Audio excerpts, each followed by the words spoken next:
কী করবো, সালা কোনো মেয়ে নেই, মানে আর পাবে গিয়ে মেয়ে ধরবো সেই বয়সটা, মানে সেই বয়সটা আছে, কিন্তু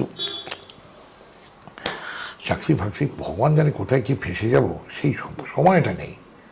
আমি খবরের কাগজে বিজ্ঞাপন দিলাম, এমন বিজ্ঞাপন দিলাম, দুজন মাত্র সাড়া দিলেন। একজনকে তা বেছে নিলাম, তার নাম মারিয়া। ওর 4 ছেলে মেয়ে, ছোটটি তখন এইটুকুনি, সে একটা ছোট্ট ডল পুতুল।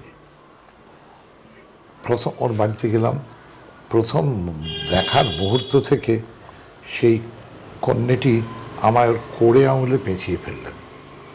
আমি কলকাতায় ফিরে এলাম, তখন মারিয়া তার পরের বছর আমার কাছে বেড়াতে এলেন। এই যে বেড়াতে এলেন, তাকে নিয়ে ঘুরছি দিক ওদিক। প্রথমেই বলছি, ভার্জিনিয়া কেমন আছে? প্রথম কথা যেটা আমার মারিয়া বললেন, যে ভার্জিনিয়া বলেছে ওকে, বাবারা সবসময় চলে যায় কেন? এটা দাঁড়াম করে আমার লাগলো, বুঝলে? কেন মারিয়া, লিসেন, আই নিড হার, ওকে আমার দরকার।